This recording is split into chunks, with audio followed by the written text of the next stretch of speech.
A month ago, we did a live stream on this channel with my friend Taylor Moon so that she could share her story involving allegations of abuse against a celebrity podcaster. At the time, we chose to keep the identity of that podcaster anonymous for privacy reasons, but the next day it was confirmed that the person in question was Ben Kissel from last podcast on the left and Taylor's ex-boyfriend. Yesterday, Rolling Stone published an article, an investigative piece on their website detailing Taylor's allegations as well as stories from several other women that establish a history and pattern of troubling behavior from Ben Kissel.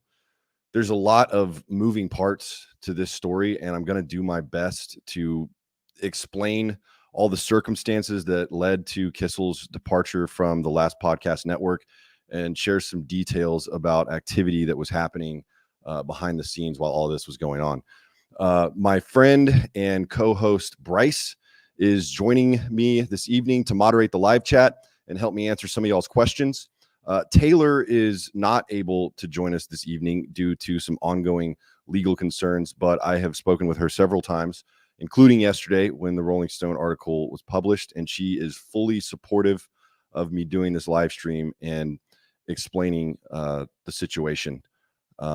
This is a tough subject to address. Taylor and we actually talked extensively before we actually did the live stream, and we debated whether or not to do it at all, because we didn't want anyone to get hurt. We certainly didn't want anyone to get canceled, but ultimately we decided to do the live stream, and that's what happened on September 5th. That just started a firestorm of activity. Taylor had made allegations about Ben's behavior previously on her channels, and we only decided to do the live stream on this channel after some really intense harassment from fans of Kissel and the Last Podcast Network, who ultimately got Taylor's several of her social media accounts shut down.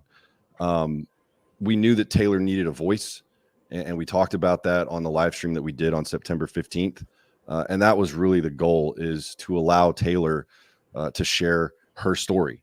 And I feel like we absolutely accomplished that. But there was a lot that was going on behind the scenes well before we ever did the live stream and well after September 15th. So Taylor and Ben Kissel from Last Podcast on the left, they were in about a year-long relationship. They broke up in July of this year. After their breakup, Taylor went on her social media. She posted a couple times without naming Ben directly, but just venting about how challenging the relationship had been for her. That was happening in August and September. On September 6th is when Taylor's social media accounts, several of her social media accounts, were shut down. And that was due to a coordinated attack from fans of Kissel and the Last Podcast on the left. I mean, it was undeniable what was happening. They were going and reporting her, and ultimately, like I said, got the accounts shut down.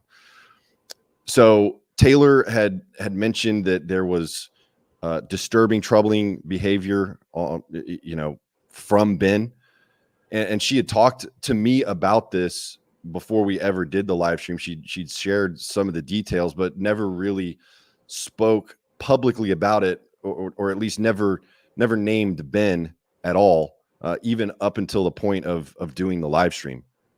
On September 13th, so about a week after Taylor's social media accounts got shut down, Ben ended up going to a rehabilitation facility.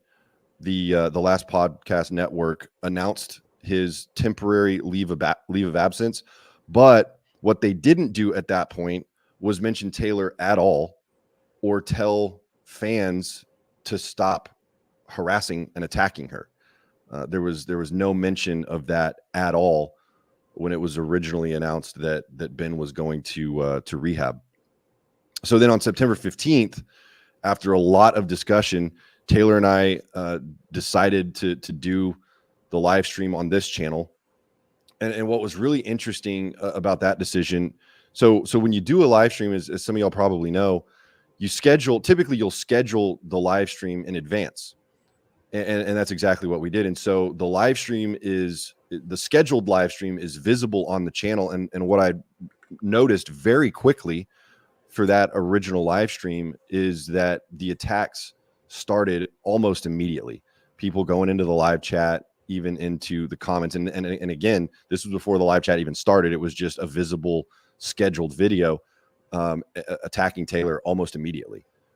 So the pattern of behavior, and I think this is not all the fans by any stretch. I think it's a very small subset of fans were coordinating these attacks against anything that Taylor tried to say or do, speaking out about, the abuse that she alleges happened.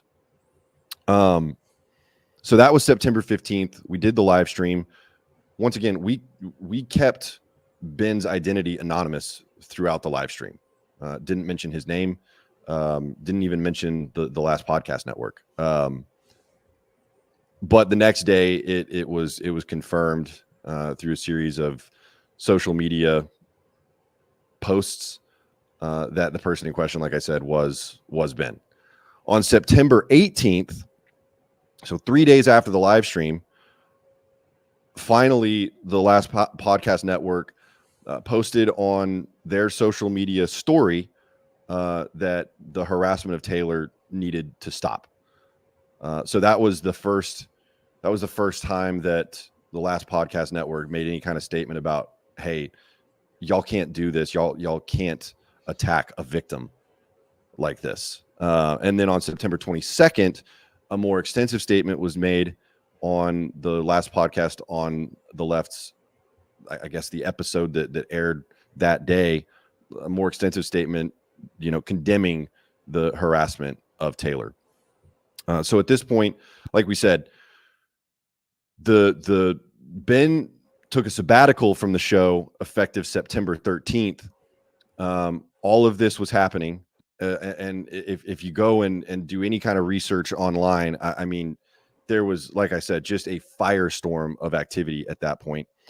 And then on October 4th, Ben was officially removed from the Last Podcast Network per the Last Podcast Network's Instagram account. And that's how they made the announcement that Ben would not be returning to the network or the show that he helped start. Everything that was going on behind the scenes was there was a lot happening that ultimately led up to the Rolling Stone piece that was published yesterday. There was a lot of conversation that I had with Taylor, conversations that she had with people that were affiliated or associated with people at the Last Podcast Network. And it was really disappointing to me that there wasn't a quicker reaction, that the Last Podcast Network did not address sooner the harassment from fans.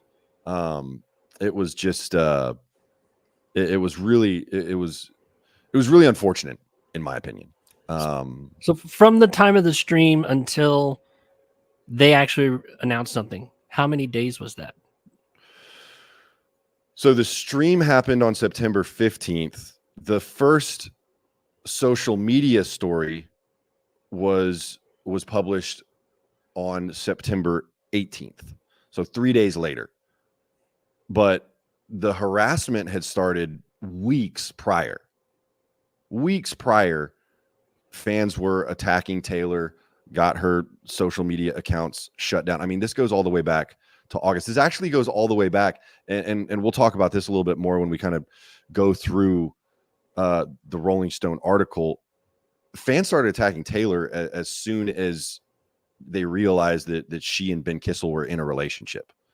So this is a pattern of behavior on the part of, like I said, not all the Last Podcast Network fans, but I think a troubling amount of them.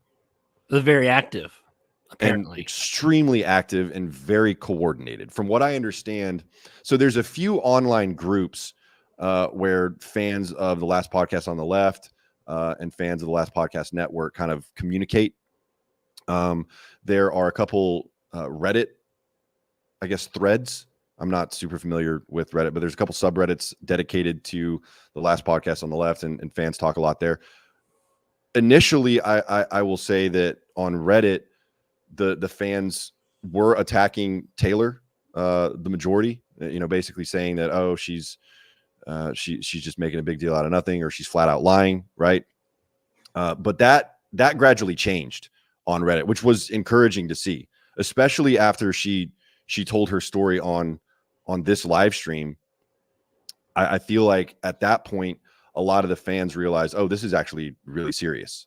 And this is something that we need to take seriously and stop attacking a victim.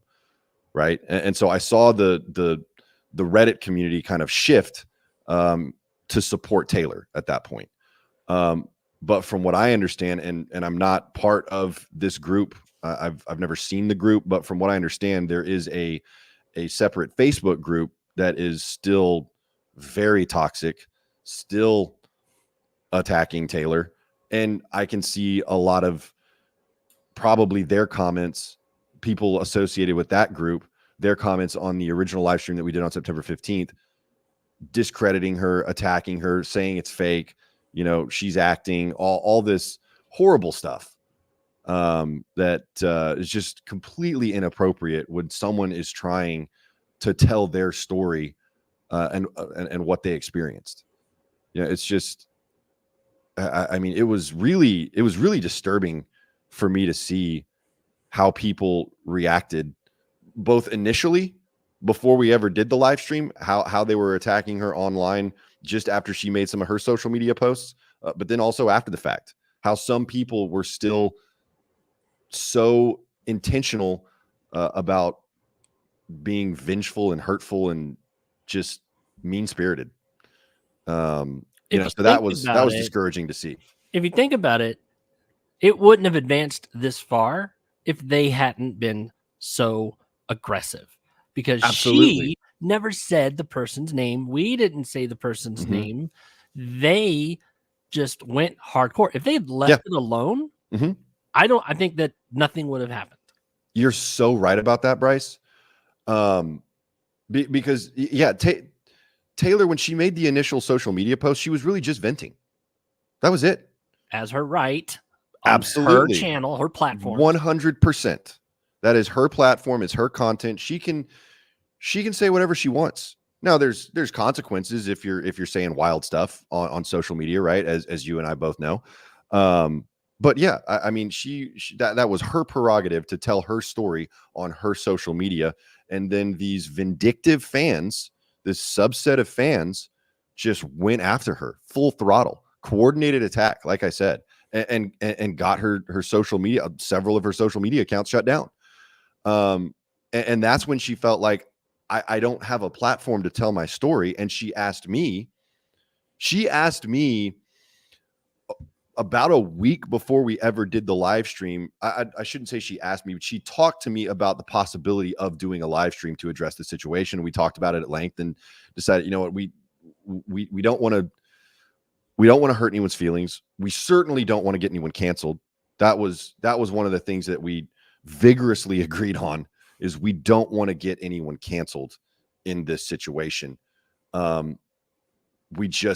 She needs to get the story out. Right. So we had talked about it about a week prior to actually doing the live stream and decided, let's just not do it. There's too much risk involved. You don't want to be attacked even more. Right. So let's just leave it alone. Right.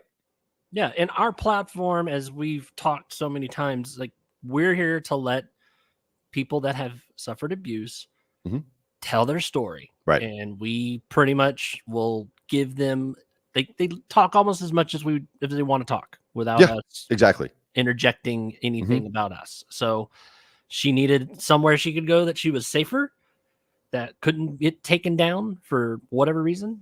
And, this was definitely the right spot at the right time. It was what she needed to do. We have a platform for that. And it would have gone against everything I believe in to not let her do this. Right. So she does the live stream, and then there's more attacks. Right. But your original point, Bryce, was if they had just left her alone, none of this stuff would have happened. We even talked about in the live stream, especially towards the end of the live stream, how concerned Taylor was for Ben's well-being. She knew that he had an alcohol problem. The last podcast network, his co-hosts knew he had an alcohol problem. It was well documented. They talked about it frequently. Right? Now, I don't know if they knew anything about the alleged abuse. I don't know if they knew about that part of his behavior. You know, obviously they're denying knowing anything about it, right? Or the extent of it, at least. But you know, Taylor was very concerned about Ben and just wanted him to get the help that he needed. You know, and we talked about that extensively.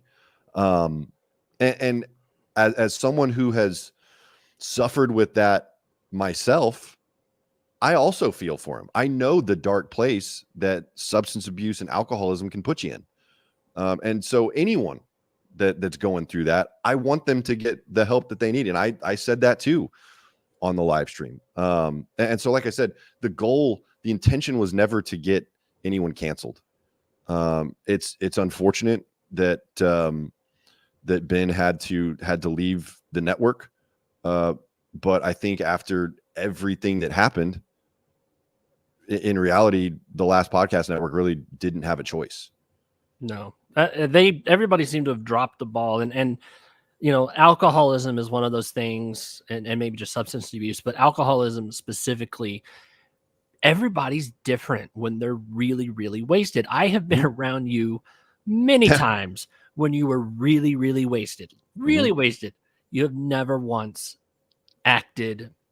And the only person you ever slightly abused was me. But, you know, we were at home in the apartment. So I was able to defend myself. And I was more so just like aggressively hugging you. Very aggressive. Yes. Very aggressively hugging you. And wanting me to participate with you. So it's one of those things where everybody's personality is a little bit different when they're completely wasted. And so it's entirely possible that this guy has absolutely no idea what he looks like, what he's saying, and what he's doing when he's blackout wasted, which is a great reason to just own it. Yeah. You can't speak against something that you have no recollection of. Yeah. Yeah, exactly.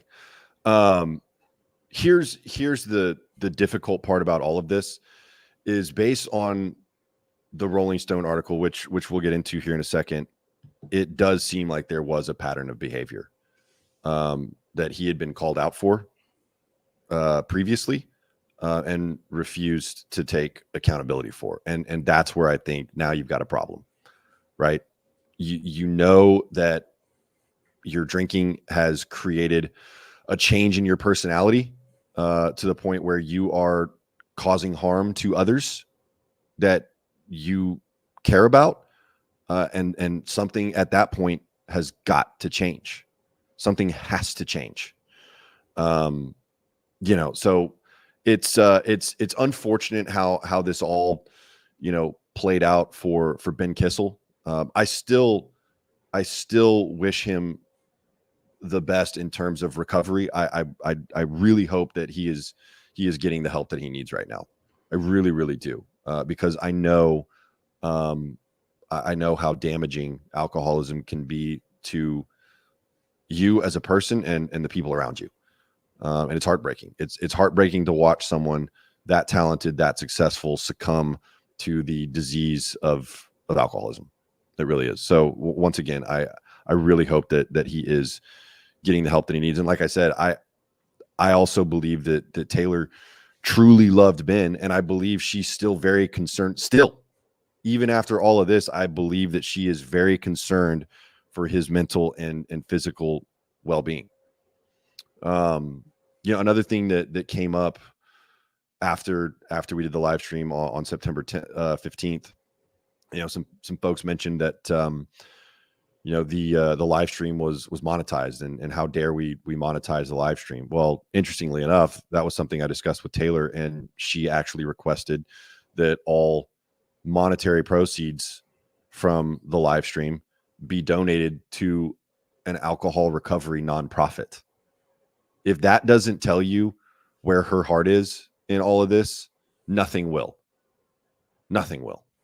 Her heart is in the right place. I 100% believe Taylor, as should everyone else that's heard her story.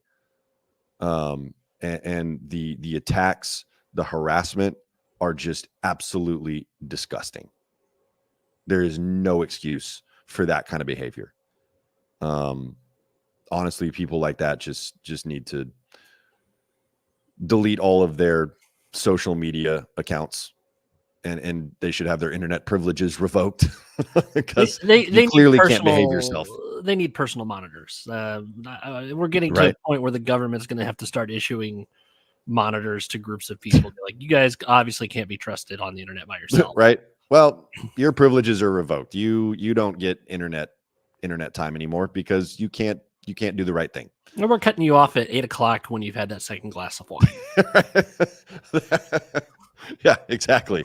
And maybe these people need to get help for alcohol and substance abuse too. I mean, it would make a whole lot of sense if it was just a bunch of tweakers that are saying this stuff, because that's how wild some of it really is. I mean, it's just insane. Yeah. But at any rate, so I want to get into the Rolling Stone article and go through a little bit of this. I obviously want to focus primarily on Taylor's story because it's the one that I'm most familiar with. But the Rolling Stone article did pull in some other stories just to provide some history and context around the accusations that Taylor has made. Right. One of the incidents they talk about, I'll read straight from the article. As Kissel got angrier and angrier and drunker, one of his former partners said that she tried to figure out what to do. She tried calming him down, ushering him to go to bed, but he was furious and said, those are the rules you set. I don't understand why you're so mad, she says. And he said, we'll never do that again. This is basically a fight that Ben Kissel got into with a former partner over an open relationship, right? And that's when this former partner says that Kissel slapped her across the face. She said, it's weird. I don't remember it hurting because I think it must have hurt, but I remember freezing and inside my head thinking that just happened and it could get worse. You need to get out of here. Right. So there was a situation that happened, and this happened years and years ago. I believe this was, I want to say in like 2013 or 2014. And the next morning, this lady says that she tried to broach the subject with Kissel, told him that he had hit her. And he said to her, no, I didn't. To which she responded, yes, you did. You slapped me across the face. And then Kissel looked at her, kind of patted her on the head like a little kid and said, well, I'm very sorry if that happened, but it didn't. So sure. Just that incident right there. Classic victim blaming, gaslighting, all of the above.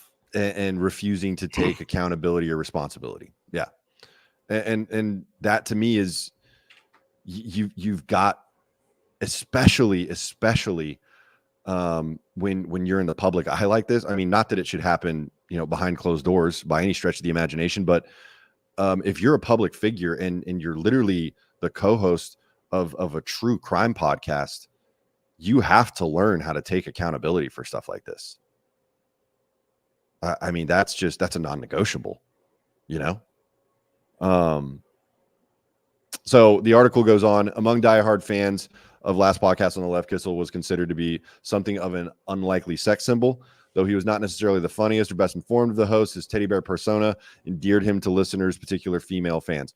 So this is where some of Taylor's story starts. Taylor said that so many women were trying to get his attention and constantly DMing him. It's evident over all his social media. If you scroll through Instagram, there are hundreds of girls' comments. So he was used to getting female attention without any problem at all, right? And this is where they start detailing Taylor's experience after they broke up. In late August 2023, shortly after Taylor and Kissel broke up, She published a post on her social media alluding to their split, once again, without referencing him directly or naming him. And she wrote, "You'll never get to drunkenly pin me to the bed and call me a pathetic effing loser or stupid effing B ever again."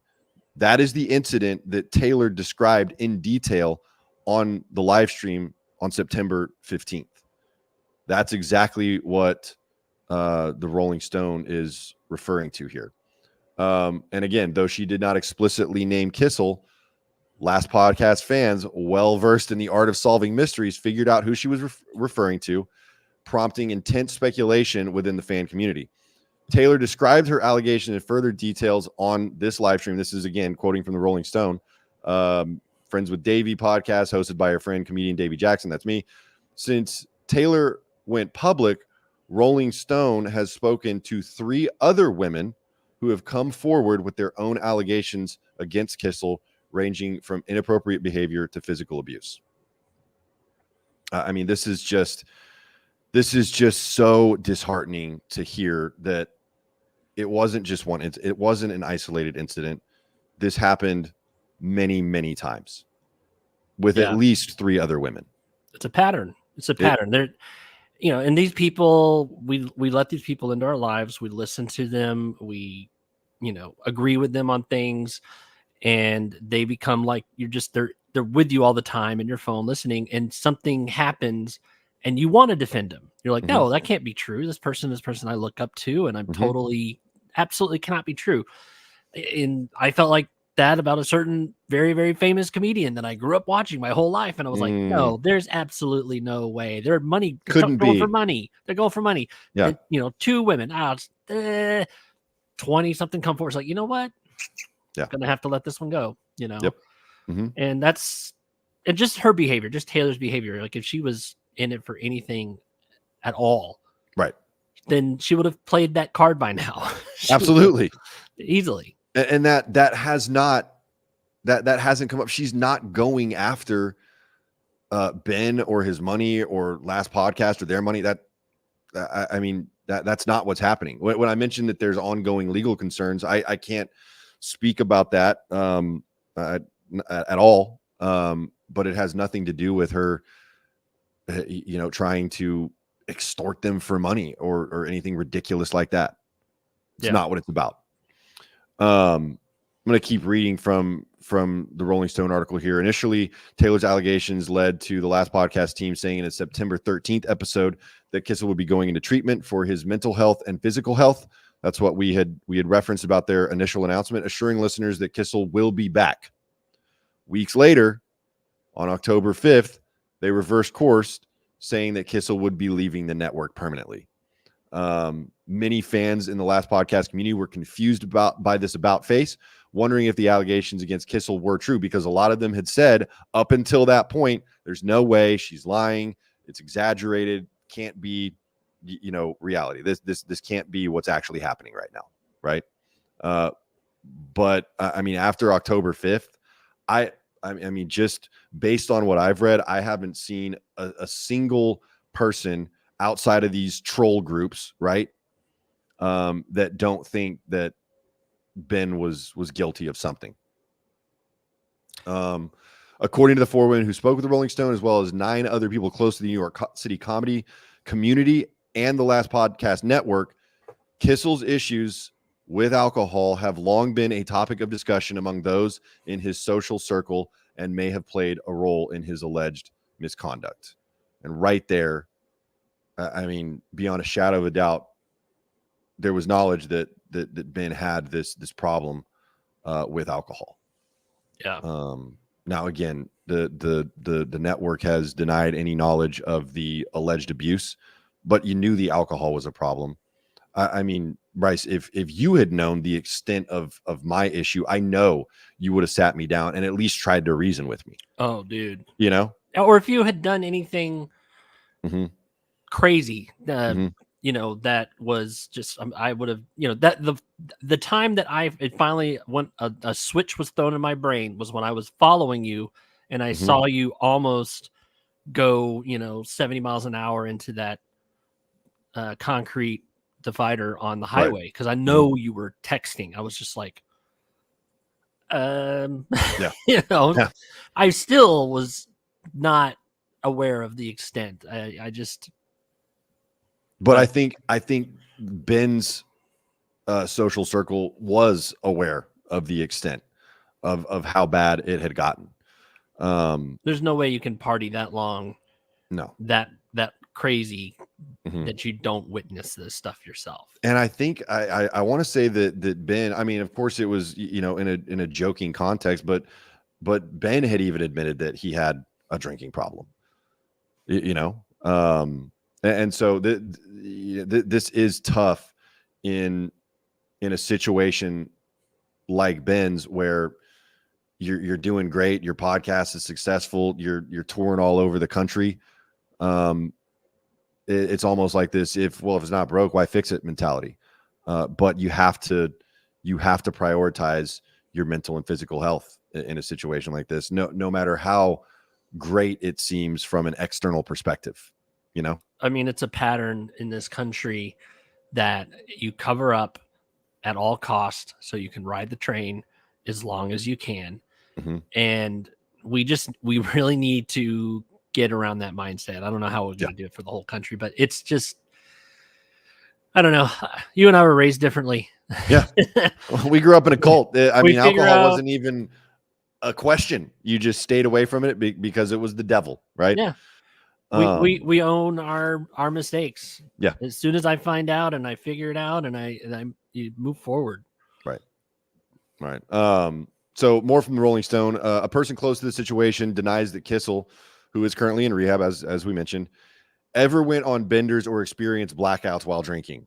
In a statement, Kissel conceded, however, he often used alcohol to self-medicate, which contributed to him entering unhealthy relationships.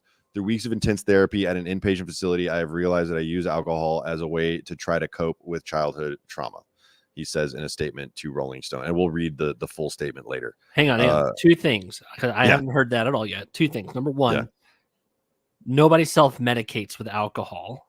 That's sure they do. Well, okay, they do. Not effectively or in a healthy way, but they sure do. Self-medicating with alcohol is like not, I don't know. When I hear self-medicate, it's like a doctor would have told me to do this, but I did it anyway. It's like nobody's ever telling you to drink like that. Right. But he threw her under the bus again. I use it to self-medicate while I was in he didn't say abusive. What did he say? Unhealthy relationships. Which, so again, what's interesting, what's interesting, Bryce, is the name of the September 15th live stream was Leaving an Unhealthy Relationship. Taylor telling her story of how she left an unhealthy relationship. Yeah. And that term was used in his statement. So his idea of an unhealthy relationship is a girl that stands up for herself. Got it. Right. And is very concerned about his emotional and physical and mental well-being. I'll read the whole statement here in a little bit, but the statement is incredibly disappointing. As a person, like I said, I have gone through addiction and recovery. Maybe this was a statement that was crafted by a legal team. I don't know. But if that is something that he had any personal input on, it is really disappointing. It sounds like a legal team or a publisher put a statement together and then he edited it.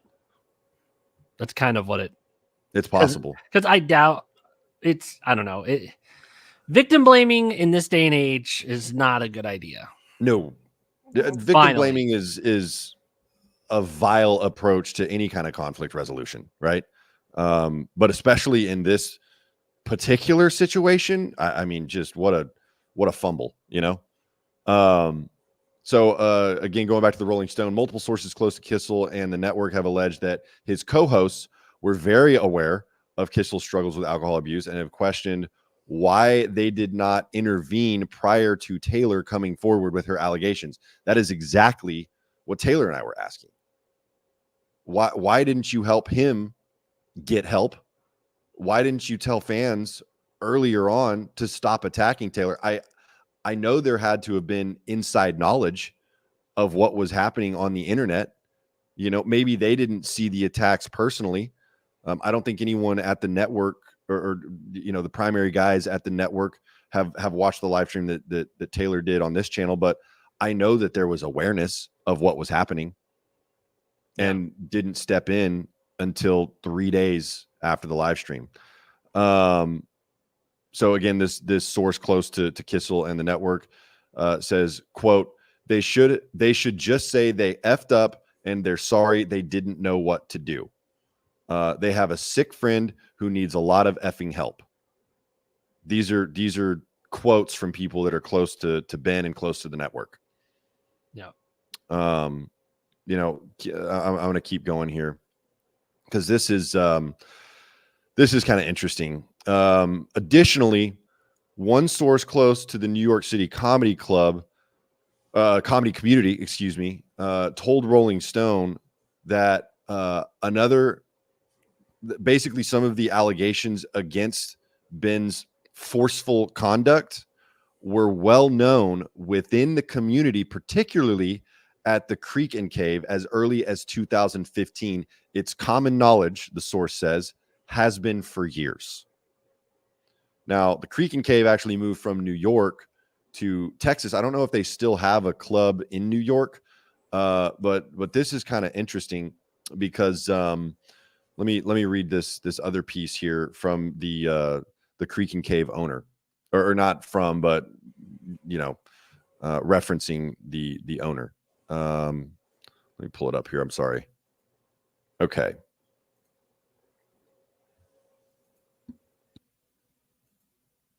Well, I'm going to get there eventually. Someone's saying the New York one is closed. The New York one is closed? Okay, here we go. 3 people close to the Creek and Cave, the club where last podcast actually got its start, allege that Rebecca Trent, the owner of the club, which currently only operates a location in Austin, Texas. There we go. Okay. I thought that was the case. Specifically warned them about Kissel's behavior toward women on two separate occasions in 2014 and 2015. In 2015, according to a source close to the Creek and Cave, Trent, the owner of Creek and Cave, became aware of a specific allegation that Kissel had been forceful with a female comic.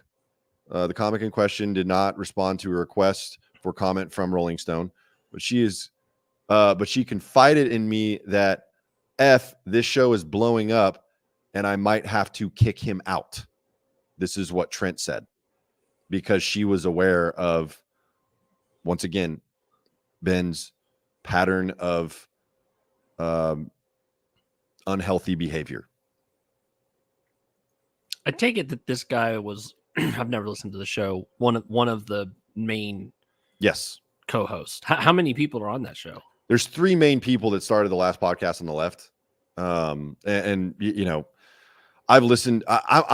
I love the podcast. It's a true crime podcast. Very, very, very entertaining. Very well done. It's thorough. It's interesting. It's funny. But I never listened to it regularly. But it's extraordinarily popular. It emerged like we've talked about. It emerged from the New York City comedy scene. Got its start at the Creek and Cave. It has become, according to Rolling Stone, Last Podcast on the Left has become one of the most successful true crime podcasts in history. Within the past year, it's been ranked one of the top all-time podcasts on Spotify in the U.S., according to Chartable, as well as number 13 on Apple's top podcast charts in America. So, I mean, it's a big deal. It's a very, very big deal. Classic. Let's not upset the cash cart. Yes.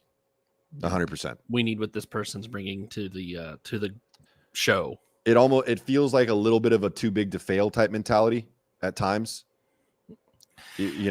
Yeah, there should be plenty of examples that there's only one industry that's too big to fail, and those are banks. Mm-hmm. Everybody else is definitely free for all. Yeah. Okay, so now I'm going to go through the portion of the article that details a lot more about what happened with Taylor. So Taylor and Kissel first encounter one another in early 2022. Taylor was a fan. She attended a Last Podcast live show in Texas. She posted a photo of herself on her Instagram stories getting ready for the show and tagged the hosts. A month later, Ben DM'd her completely out of the blue, according to Taylor.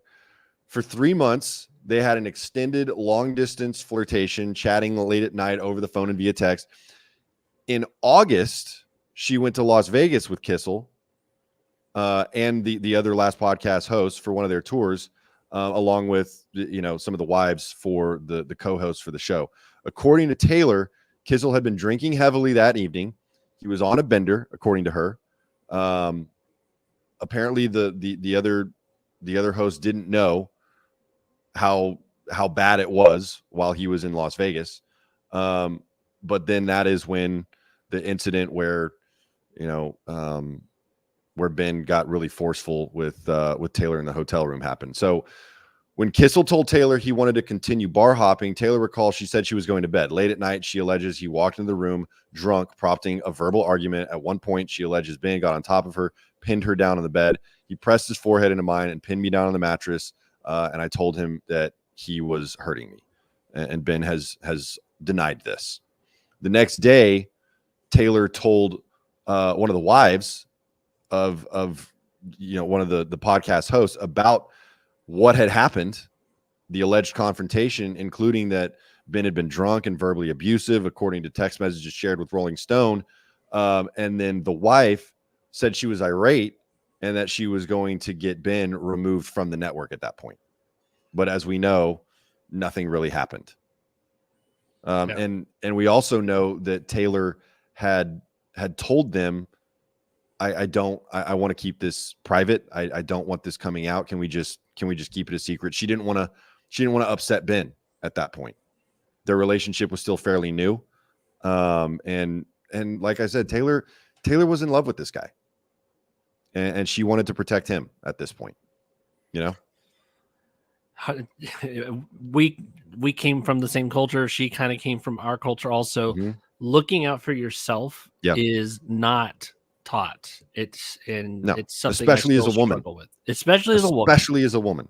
And then you add all the other stuff from your childhood, and you're just programmed to not stand up for yourself. Well, here's another interesting piece, because you're exactly right. It's a great observation, Bryce, that we came from this fundamental background. Taylor came from this fundamental background where, it's very patriarchal and women are supposed to be submissive and all this other stuff, right? The crazy thing is that Ben also came from that kind of background. Mm-hmm. And so who knows? I mean, we already talked about, how he referenced his childhood trauma. Who knows how much of that plays a part in this behavior or his treatment or his perception of women. I don't know. But it is very interesting that he comes from a very, not the same extremes that you and I experienced, but does come from this type of fundamental background. Yeah. The extremes that that we experienced makes us, I don't know, I feel like it makes us want to watch out for this kind of behavior more so. But if you were just makes us more sensitive to it, I think. Exactly. Yeah. But if you were just kind of medium dosed on it, then it might seem like this is the good way to live. I don't know. I don't need to speculate on that, but not everybody embraces their journey and figures out what they went through, where the negatives were. And how not to let that impact you moving forward and, influence how you treat others. I mean, that's what we've got to be careful of, is that we don't let these, principles that we were indoctrinated and brainwashed with during our childhood influence how we treat other people in a negative way. We can't do that. One of the popular quotes from the Last Podcast on the left is, mental health is not your fault, but it is your responsibility. Yeah. And I think that's absolutely true. And I think, Ben probably should have listened to the advice of his own podcast on that. At any rate, Kissel denied that he was physically or verbally abusive toward Taylor, and one of his friends that went by Jazzy for this article says that she had never seen Kissel berate or yell at Taylor, saying he was always trying to, quote, diffuse the situation and characterizing Kissel and Taylor's relationship as rocky and toxic. Kissel referenced the incident to her once, to Jazzy, and while he did not go into details, he seemed shaken up by what had happened in the hotel room, as well as a little scared of Taylor, says Jazzy. He was scared of Taylor. Yeah. Right. Yeah. The guy that doesn't remember what happened was scared. Yeah. Of, I don't know. What is she? She's under 140 pounds. That's for sure. Oh, she's tiny. She's tiny. And, Ben is, I think he's like 6'7", something like 300 or 400 pounds. It's a weird thing. This is not the first time we've seen some giant person, some giant man say, "Oh, I was scared of her." It's like, yeah, in what realm, sir? Yeah, I mean, it's maybe what they're talking about there is he was afraid that she was going to, discredit him or smear him or whatever, right? I don't know. What I do know, I am familiar with who this Jazzy person is. I have backstory on Jazzy.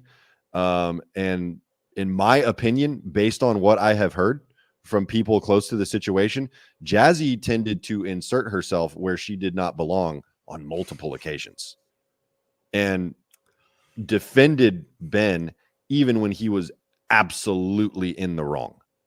So anything that Jazzy has to say about this situation automatically, I think, is discredited.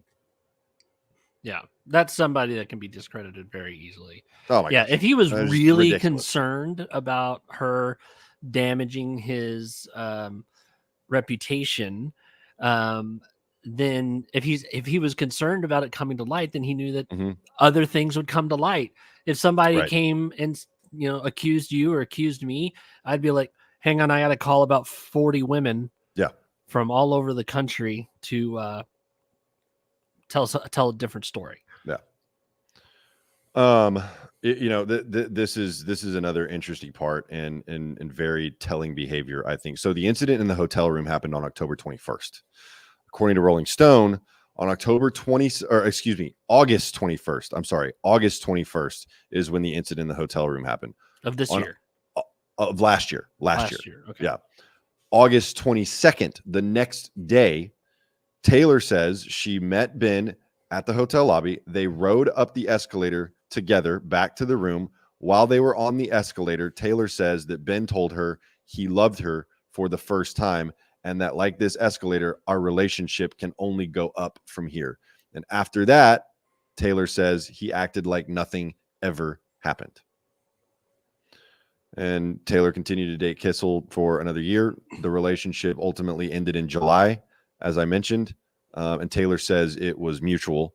Jazzy says that Ben ended things with her, but I've actually seen those text messages. And once again, based on my interpretation, it did seem fairly mutual. They just kind of stopped talking. It wasn't like this horrific thing where there was a huge, this crazy incendiary situation that characterized the breakup. Just, they were done. Yeah. Very, very mutual in my opinion. And then about a month later, after after the breakup, so this would have been starting in August. So they broke up in July of this year. And then in August, Taylor started posting on her social media just about, some of her interactions with Ben, and then just even just her own normal content. But that's when she really started getting harassed by the fans in earnest. Like that's when it got really, really ugly. It's like someone in chat said, there's got to be more people with Instagram DMs that he hit up. Absolutely. 100%. I think that is not difficult at all to track down. Yeah. And I'm actually surprised that we haven't heard about, other people, kind of coming forward with their own stories already. I mean, granted, the Rolling Stone article just got published yesterday, so I'm sure there's going to be some follow up on this, and we're going to hear more. But yeah, I don't think that's going to be hard to find at all. If he's smart, and he hasn't really proven himself to be smart, he can just issue an apology and disappear. But I don't know. It doesn't seem like that's the hand he likes to play. Yeah. I mean, we'll see. Like I said, supposedly he's still in the rehab facility, and obviously he's probably not going to say much of anything until he's done with that program. So on October 5th is when the Last Podcast Network made the announcement that Kissel would be leaving the show for good, and apparently the post came as a tremendous shock, not just to fans, but also to Kissel himself. And this is according to the same friend, Jazzy, who is actually Kissel's roommate. Jazzy told the Rolling Stone that after Taylor initially came forward, Kissel told her he had made an agreement with the co-host to go to rehab for 30 days and then return to the podcast. And then Jazzy said that according to her conversations with Ben, his co-host had not expressed any concern about his alcohol use prior to Taylor's allegations, with him characterizing it as a surprise that there were all these thoughts that were happening. So the October 5th statement, according to Jazzy, was a shock to Ben as well, and that he feels really lost and no one's reached out to check up on him or anything. However, that's Jazzy, which we already know Jazzy isn't the most accurate of reporters, or of sources, I should say. So according to the Rolling Stone, a source close to the Last Podcast Network says emphatically that Ben's other two co-hosts had made attempts to discuss Ben's drinking with him and tried to intervene to get him help on numerous occasions. So they knew about this and had tried to get him help. Yeah. It was you can't get somebody to get that kind of help until they're ready. We've discussed this many times. Not until they hit their rock bottom. And clearly this whole incident was a rock bottom moment where they were finally able to insist that Ben go to rehab. Yeah. It's a rock bottom. It may not be the rock bottom. This source also says that weeks before Ben's departure from the show was announced, which I don't necessarily. Well, yeah, no, I guess that could make sense with the timeline. So his departure was announced on October 5th. The live stream happened on September 5th, or so wait, I'm sorry. His departure was announced October 5th. The live stream happened on September 15th. So that could give enough time for weeks to go by when they had this conversation with Ben. So this source is saying that the co-hosts, whose names are Marcus and Henry, Ben's co-hosts, they had a lengthy discussion with Ben about the future of the show and the need to go their separate ways. So according to this source, this wasn't a surprise for Ben. Maybe the timing was a surprise, but they'd already had this conversation with him directly. So you can believe one side or you can believe Jazzy's side. I don't know. Yeah. That person sounds like, the roommate. Interesting. I don't think I can really believe anything that individual has to say. Now, apparently, supposedly, so remember I talked about the incident at the Creek and Cave, right? Where he was forceful with another female comic. Supposedly, his co-hosts, Marcus and Henry, were never made aware of the allegation, and that the owner of the Creek and Cave had never discussed that with them. So they weren't aware of that one. Who knows if they were aware about any of these other allegations from, Ben's past partners, including Taylor. I don't know what their awareness has been throughout the entire history of his alleged behavior, right? They're still denying that they had any knowledge of it whatsoever. So, I mean, as much as we want to say, how is that possible? I mean, I'm an example of how it is possible. Granted, I have a really good excuse. I didn't have any experience or knowledge of what somebody who is a heavy abuser acted and looked like. And these guys, they had wives. I don't, speculating is always bad. And, we're speculating on the side that how could they not have known? But we can also speculate on the side that, well, if these guys had wives and they might have been like, don't go partying out late with that guy. right. Are you crazy? He's single. And no, that's true. Without evidence, who knows? We can't really pin it down. It's not up to us to do so. And in their defense, shortly after the live stream where, Taylor came forward, they did start taking action, right? Yeah.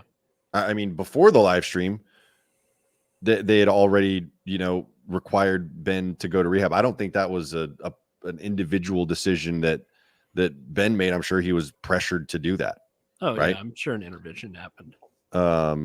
So, and then after the live stream, the co-host did not deny Taylor's story at all. They didn't discount her. They didn't dismiss her.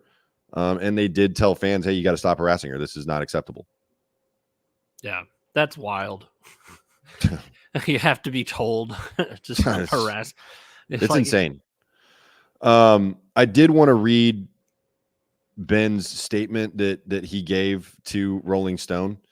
And this to me is like I said earlier, this is the most discouraging part about all of this. Because you really hope that people take accountability for their actions. And once again, I don't know if Ben wrote this personally or if this was workshopped by his legal team. I don't know. I do not know. I'm just going to read it. And then we can kind of talk about it, Bryce. So this is a statement from Ben in Rolling Stone magazine.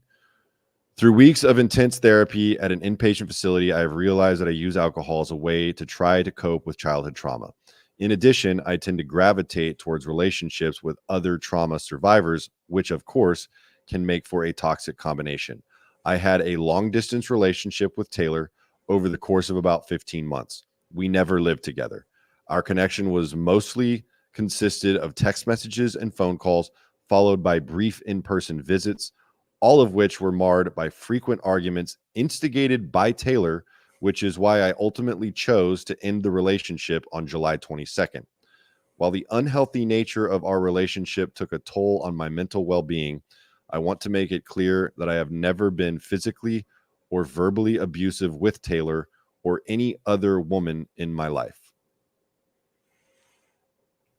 Evidence speaks contrary to that, sir. Yeah, exactly. Oh wait, this is perfect. Bold strategy, Cotton. Let's see how that plays out. I mean, it's just, of all the things that you could say after accusations like this come forward, that's what you're going to go with, dude. You're a smart guy. Like, Ben is a smart guy. Yeah. I would think, if he went to rehab, what did I say? What was the date that he went to rehab? September 13th is when they announced that he was going to rehab. And this statement was published on October 12th. Who knows when Rolling Stone actually got the statement, but that's almost a month that you've had to essentially dry out, and you're still going to go with this. Yeah. You're still going to go with this as your narrative. That Taylor instigated the arguments. Yeah. Because of his trauma, he enters into toxic relationships. I mean, we never lived together. It was a long distance relationship. I know for a fact that, I mean, I'm not disputing whether they lived together or not, but I know for a fact that Taylor had belongings in his house. Yeah. So I think it goes a little bit deeper than just we were just flirting long distance. I don't understand why you would go with this approach. Well, it's classic example of not owning your mistakes and Yep. being of the personality that your behavior is right and correct regardless of what other people think. Imagine, I mean, if he had done the opposite. Imagine if he come out and be like, I didn't know what I was doing. That's no excuse. I'm sorry. I'm deeply sorry. I don't want to hurt anybody. I'm getting help, et cetera, et cetera. Respect would have been there. He probably wouldn't have had to leave the show. He could have been on just sabbatical or whatever. Come back when you get your stuff together. It could have been a whole different outcome. But to lean in to your lie is going to be your ultimate undoing. Yeah. I mean, I couldn't agree more with that assessment, Bryce. I mean, there's so many different approaches that you could that you could have taken here. I mean, just from a PR perspective, this is a nightmare. But from a personal perspective, from just a humane perspective, this is ridiculous. Yeah. While the unhealthy nature of our relationship took a toll on my mental well-being. So he's not concerned about what Taylor might be feeling or dealing with. It took a toll on his mental well-being. I mean, it kind of blows my mind. Own your issues. Yeah. Just own it. Or don't say anything at all. There's your other option. Don't say anything at all. That probably would have been a better option in this case. You know? I mean, even you might have needed convincing, if you were doing something when you're blackout, but in this day and age, somebody's got video. There's no way he just did this in the privacy of a hotel room. That's the only time he ever does this with these women. No, and there's text messages, there's receipts, Yeah. Which is why it's just also unfortunate, And once again, coming from the perspective of a person, myself, who struggled with alcoholism and addiction for many, many years. Absolutely. I think there are relationships that I got into that were incredibly toxic because of my state of mind while I was drinking and using drugs, for sure. There was a 4-year, I mean, Bryce, you're very familiar with this one. There was a 4-year relationship where I almost got married. It would have been the worst mistake of my life, but the entirety of the relationship, I was drunk and or high. Yeah, you were never really there. No, absolutely not. But what I can say is that I was never that I can recall. I mean, she's free to call me out on this one. Yeah, I was never abusive. It would have come out by now. It would. I mean, she threw a shoe at me one time. Yeah. I think I may have thrown a breadstick across the room one time. But that was just role play. But yeah, even in my heavily self-medicated state, right? I mean, yeah, we had some serious arguments, some vigorous arguments, but never to the point where I was pinning someone down. I did witness you once in one of your relationships very early on, and you were completely wasted, and you got really furious with your girlfriend, and you walked outside. You removed yourself from the situation. You were wasted. She was wasted. Everybody was drunk at that time, and something happened, and you just walked away. Everybody gets mad at their partner occasionally. It's what you do in the moment. Right. Yeah. That really is it, it's really, really, really unfortunate that this was the outcome of this whole ordeal. That Ben, had to leave the network. Certainly wasn't what I wanted to see happen. I know it's not what what Taylor wanted to see happen at all. But unfortunately, I think it was a necessary outcome. Yeah. This is given not a the history and channel. pattern of behavior, you got to part ways in a situation like this. And once again, I still hope that Ben gets the help that he needs. That people like Jazzy don't enable him when he is done with his treatment program. That he's held accountable, that he continues with his recovery program. I really hope that for him. My heart always goes out to another person that is suffering from the disease of alcoholism, and I want him to get that help. But at the same time, I think the person that truly deserves healing in a situation like this is Taylor. The insanity that she has been through with all of this is just, it's crazy.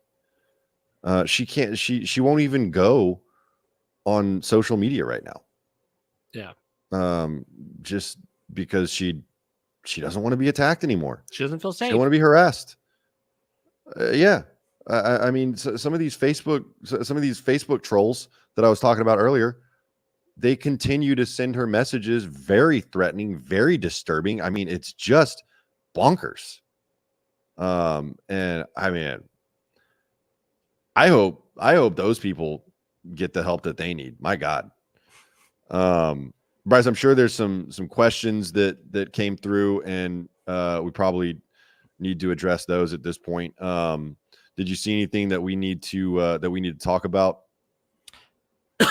Not so much questions. We've got a lot of people just kind of filling in different statements and agreeing. Very, very early when we first started, Shelby, Oh yeah, let's put that on the screen. Can you put that on the screen? Oh, I see. I click a button. There we go. So Kessel's statement shows he's learned nothing at his treatment facility, denies any wrongdoing. But if you're blackout drunk, how can you ignore people around you saying that you're belligerent? Exactly. And I encourage people, if you have a friend that it gets blackout drunk and then denies what they did, take your iPhone out and video. Okay. Yeah. Try that simple. Just show them. How would you know if you never physically or verbally abuse someone if you were blackout drunk? You can't make a statement like that. I can't make a statement like that. Exactly. From my past, I've been sober for 10 years, but in the 10 years prior to that, I can't, with all certainty state that I was never verbally or physically abusive. I don't know. I was blacked out a lot, you know? But you were always around a lot of people. Yeah. So someone would have seen it, let me know about it after the fact, or something. Yeah. But yeah. Okay. So we've got another comment here from Nuria, I suppose. Some of the fans who know the past story pointed out that Kessel's drinking problem was an open secret, and the host and his friends talked about it all the time. Yeah. And that's what the other last podcast hosts, Marcus and Henry have mentioned, that they tried to, they asked him to get help multiple times, apparently. That's what they're saying. So yeah, exactly. Yeah. Artemis says anyone who spoke out against Ben or even questioned the situation got mass downvoted on Reddit. Fan base is toxic and has been for years. I mean, there's it appears to be a lot of the fan base here right now, but they are very supportive, and we do appreciate them. Yeah. Appreciate you being supportive of victims, as we all should be in a situation like that. It's just insane to me. But yeah, I mean, Artemis is absolutely right. And I mean, I heard the same thing from others who would, launch these coordinated attacks. I think ultimately the moderators on Reddit did a phenomenal job not allowing that to happen after a certain point, but it took a while. And everyone was piling on Taylor for quite some time before, folks finally realized, oh wait, no, there's there's truth to this, to what she's saying. Exactly. We've got Heather Church saying, I've been a Last Podcast fan for 10 years.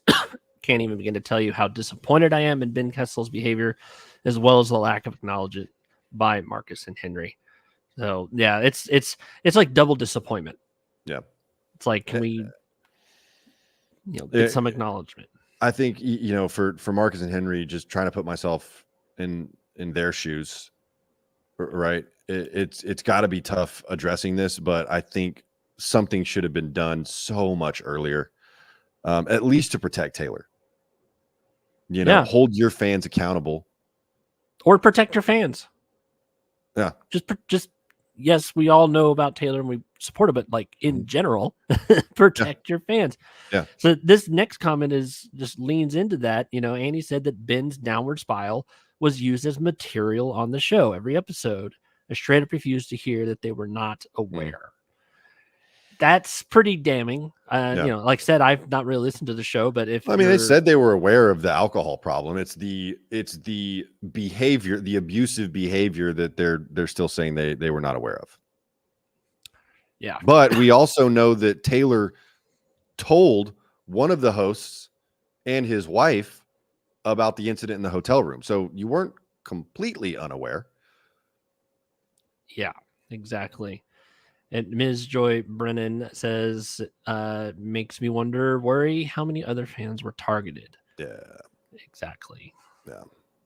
Now that is a little disappointing and disheartening. Yes. And Annie says that she's DM'd with Kessel a number of times, and he's clearly not above using his powers as an entertainer to get laid. Plus, last podcast on the left's I can fix him bit. So many red flags. Not even aware of that bit, but yeah. That's that's interesting to hear from someone who has DM'd back and forth with Ben, and confirming that he may have used his influence, which here this may be a little bit of an unpopular opinion, especially in this context, but obviously you're going to use your influence to court or woo your potential partners, right? Everyone does. You've got the big important job, you've got the shiny car, you've got the money, you've got the personality, you've got the humor, whatever. You're going to use your strengths to woo a partner. Now if you are using it to silence victims, if you are using it to take advantage, that's another issue altogether. Yeah, exactly.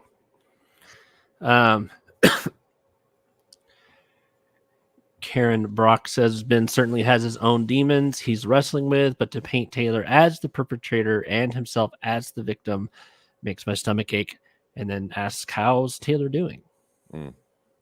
Thank you for the concern. She's dealing with it as best she can. She really is, and she's doing a good job. She's when Taylor told me like I'm not even looking at social media right now, I can't.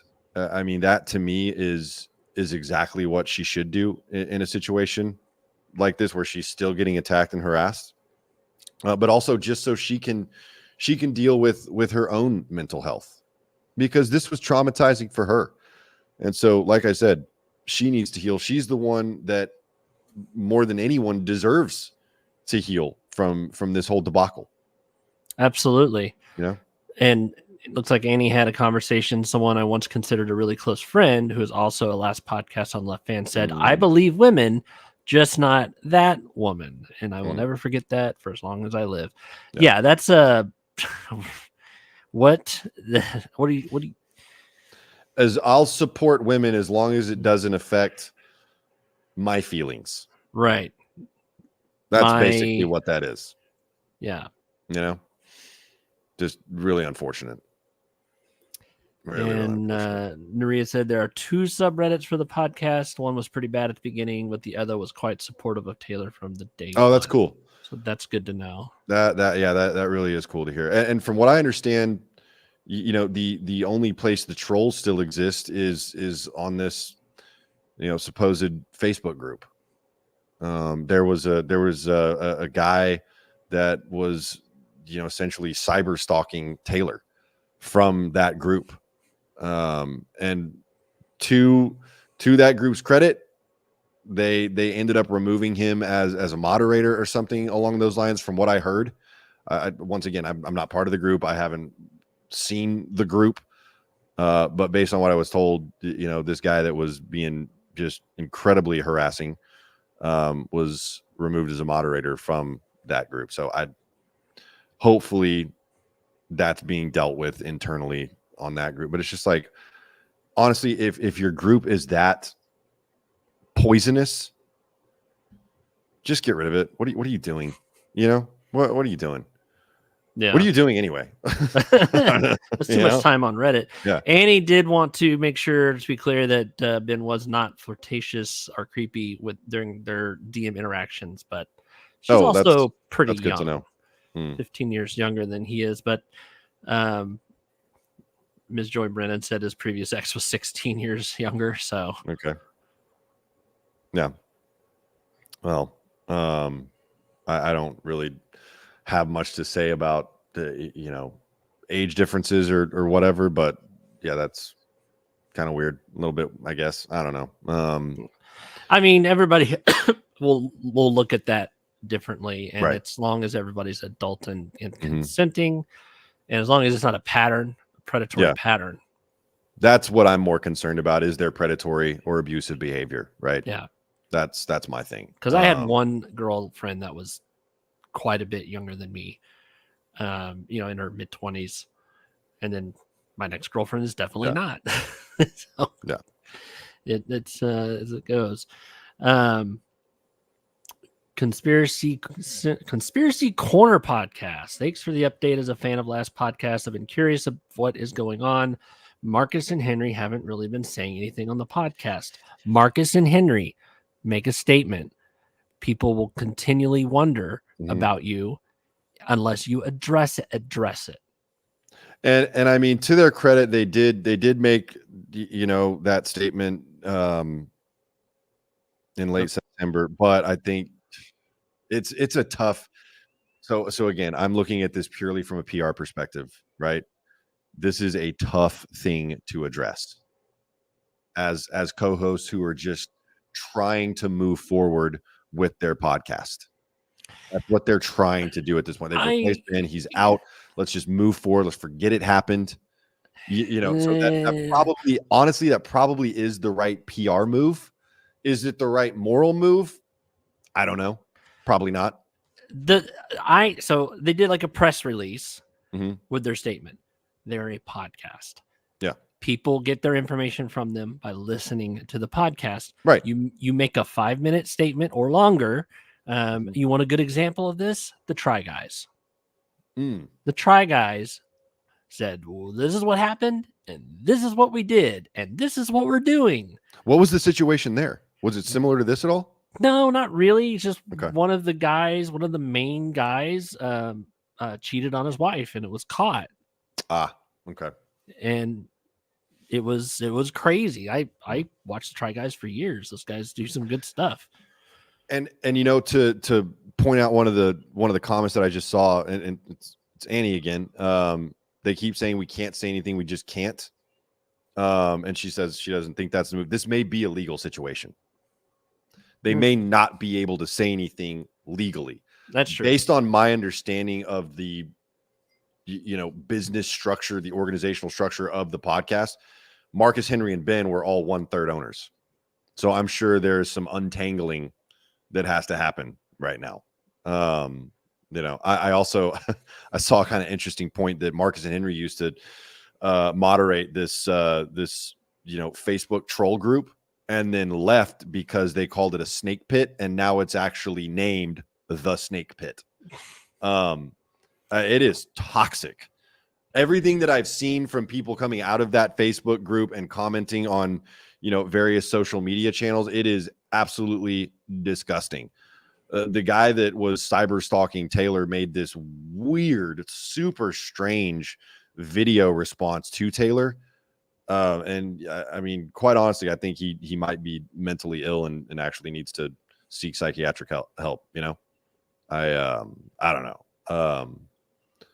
Yeah. So Mackenzie Joy Brennan is saying that the reason they're not making a statement isn't for legal purposes. I don't know. I'm not familiar with what's happening internally right now. I really am just not aware. So it's interesting when fans become toxic or called out on being toxic, and then they lean into it. I've seen it a couple of times. I've seen this weird behavior where I'm trying to think of the proper, annoying people, but the higher version of that, when you're just being a jerk, but like the higher version of being a total jerk. It's like, oh assholes? yeah, that's the word. It's like, yeah, I'm an asshole. Yeah. Isn't it cute? No, it's not. That's the whole thing about trolls, though. And I've explained this. I've been dealing with social media trolls for a long time. I know what Taylor went through when she was deplatformed, because my largest social media account got deplatformed about a year ago for purely political reasons. So I've dealt with this kind of stuff. I've dealt with the trolls, and they thrive on just being disagreeable. It's not even that they necessarily believe what they're saying. They just want to get a reaction out of you. That's all it is. Mm-hmm. It's toxic. It's weird. It's just pointless and gross, That's why you don't see us getting in arguments in the comments. No, but don't engage it. But you know what? I will say, when I was younger, I did my fair share of trolling. Absolutely, I did. Because I was young, I was immature, I was stupid. But I certainly wasn't going after victims of trauma. No. I mean, what the hell is wrong with you? That was craziness. I didn't really do it in my younger age, because writing a letter and mailing it was such a pain, Trolling by mail, it's hard, but I'm older than you. So. You had to send a Pony Express. I did it a little bit with Telegram, and then they stopped letting me send telegrams. So yeah, it's funny as hell. I like I said, the way this whole situation played out has been really unfortunate end to end. Fans' reactions, the way that Ben has responded, even some of the way that the last podcast network has handled it, it's been really, really unfortunate. Taylor and I never set out to get someone canceled. That wasn't the goal when we did the live stream on September 15th. But unfortunately, I think in a situation like this, the last podcast network had no choice but to part ways with Ben. Yeah. But once again, I will reiterate, I hope Ben gets the help he needs, but even more so, I hope Taylor gives herself space to heal, and I hope anyone else that is in communication with Taylor is giving her the space or the help that she needs to heal. And that's really all we can ask for in a situation like this. I'm sure we'll be hearing more. And so there will most likely be a follow-up live stream. And at some point, I know Taylor's going to want to tell more of her side of the story. But in the meantime, we are on here every Wednesday at 8 p.m. Bryce and I doing our podcast / live stream. So we'll be back next week, probably with a live stream. Right, Bryce? I think it's going to be a live stream next week. Probably. Yeah. I believe that's what we've got planned, but a lot of cool stuff coming up. Check out the merch store online, friendswithdavey.com. And you can also see Bryce's customer service survivor merch as well. Just in time for Christmas. Exactly. In fact, I think you have a shirt that is all I want for Christmas is for you to remember your password. Yes, and if you know anybody in tech support, do not set down the have you turn it off and on again. That's old. We don't even find that funny anymore. Okay. But when I thought of this, all I want for Christmas is for you to remember your password. I can't tell you how many IT support people I talk to where they're like, yes, that's the it. one. Just that's that. the one. Nothing else.